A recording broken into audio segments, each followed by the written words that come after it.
당신은 돈을 얼마나 알고 계십니까?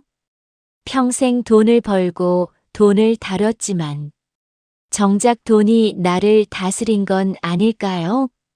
대한민국 재벌 1세대 삼성그룹 창업주 호암 이병철. 그는 죽기 직전 스스로에게 이렇게 물었습니다. 나는 왜 부자가 되려 했는가? 사업가 이전의 철학자였던 이 남자는 평생 돈의 의미를 묻고 또 물었습니다. 그가 남긴 한 문장이 있습니다. 돈은 사람의 품격을 비추는 거울이다. 오늘 우리는 한 사람의 생애를 통해 진짜 부자란 무엇인가를 다시 묻습니다. 잠시 후 당신의 돈에 대한 생각이 바뀔 것입니다. 1938년 28배 청년 이병철. 그는 대구에서 작은 미곡상 삼성상회를 열었습니다. 그는 경남 의령에서 태어나 유복한 유년기를 보냈지만 일본 유학 중에 병을 얻어 학업을 중단해 학위도 없었죠. 고향으로 돌아온 그는 한동안 도박에 빠져 허송세월을 보냈다고 합니다. 그런 그가 쌀 장사를 시작한 이유는 단순했습니다. 사람이 사는데 가장 필요한 건 밥이니까. 하지만 첫 사업은 3년 만에 망했습니다. 일본군이 쌀을 강제 징발하면서 거래처가 줄줄이 무너진 겁니다. 빚만 남은 청년 이병철. 그는 그때 처음 깨달았습니다. 돈은 나를 위해 쓰는 것이 아니라 세상을 움직이는 도구다. 그는 빚을 갚기 위해 채권자들을 한 명 한 명 찾아갔습니다. 어떤 이는 욕을 했고 어떤 이는 문전박대했죠. 하지만 그는 절대 도망치지 않았습니다. 한 채권자가 물었습니다. 언제 갚을 건가? 이병철은 대답했습니다. 제가 언제 갚을지는 모르겠습니다. 하지만 반드시 갚겠습니다. 제 이름을 걸고 약속드립니다. 그 약속은 지켜졌습니다. 10년 후 그는 모든 빚을 갚았습니다. 그는 자서전 호암자전에 이렇게 썼습니다. 신용은 돈으로 살 수 없다.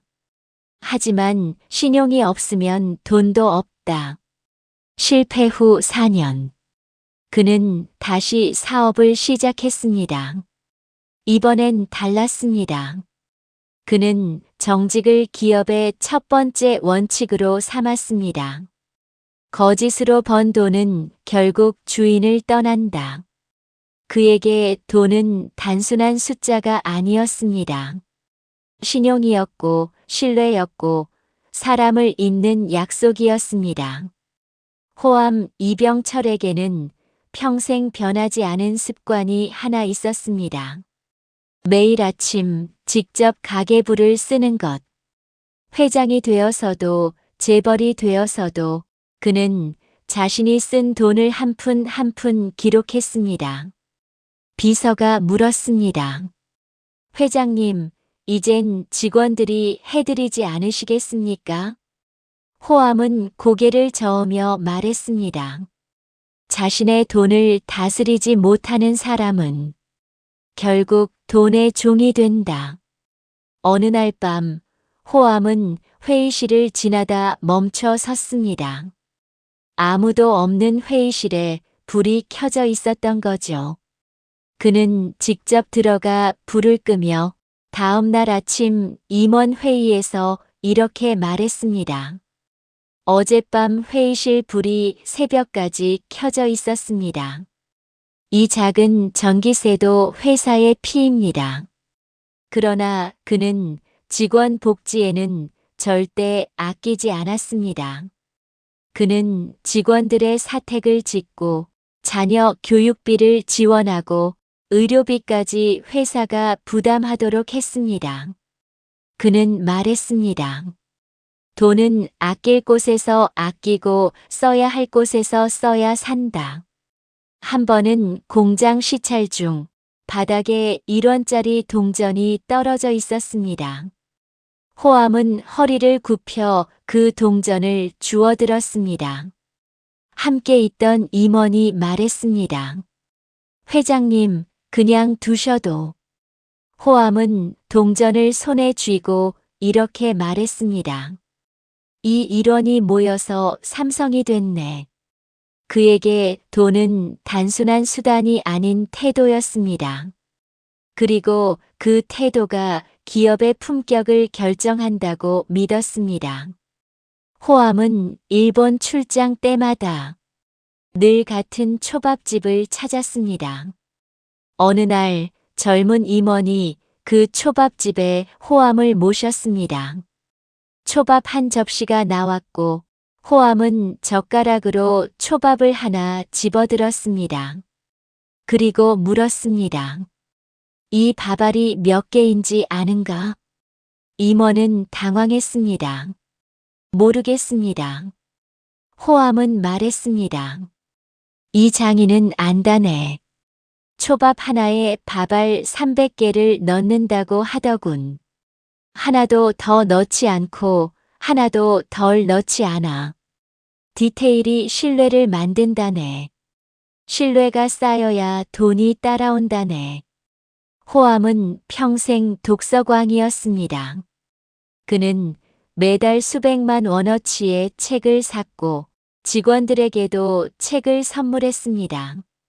어느 날 비서가 물었습니다. 회장님, 이렇게 많은 책을 다 읽으십니까? 호암은 웃으며 대답했습니다. 다 읽진 못하지. 하지만 책을 사는 건 배움에 대한 예의일세.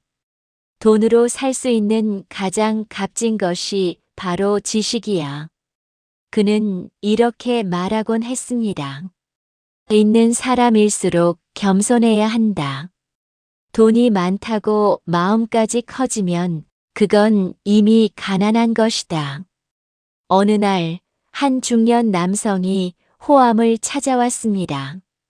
30년 전 호암에게 빚을 진 사람이었습니다. 그는 울먹이며 말했습니다. 회장님, 그때 빌린 돈을 아직 갚지 못했습니다. 제가 사업에 실패해서. 호암은 조용히 듣고 있다가 말했습니다. 자네, 아직도 그걸 기억하고 있었나? 나는 진작 잊었네. 남성은 놀랐습니다.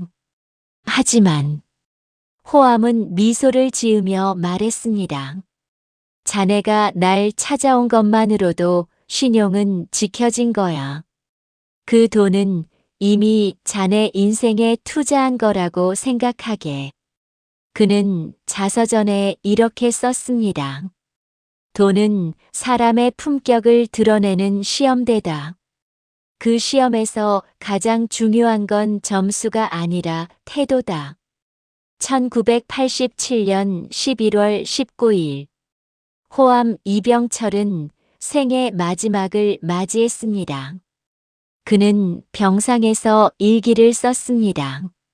나는 왜 부자가 되려 했는가? 그는 스스로 답했습니다. 나는 부자가 되려 한 것이 아니라 부자의 책임을 지려 했다. 그는 가족들을 불러 모았습니다. 그리고 이렇게 말했습니다. 삼성은 이제 가족의 것이 아니야. 사람을 위한 기업이 되어야 해. 그는 이어서 말했습니다. 돈은 쌓을수록 무거워지지만 나눌수록 가벼워진다.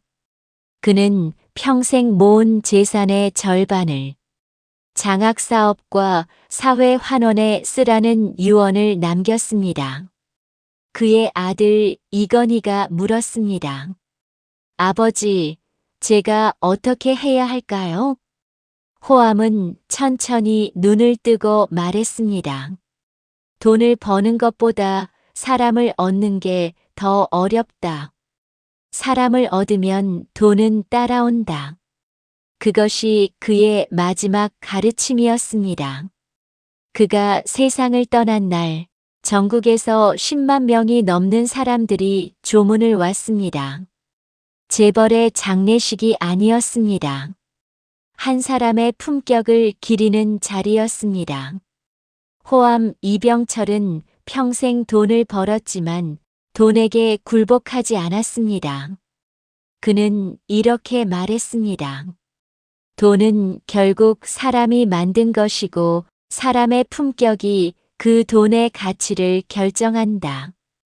우리는 지금 돈을 얼마나 벌었는가 보다 돈을 어떻게 대하고 있는가를 돌아봐야 합니다. 호암의 인생은 우리에게 이렇게 묻습니다. 당신은 지금 돈의 주인입니까? 아니면 돈의 노예입니까?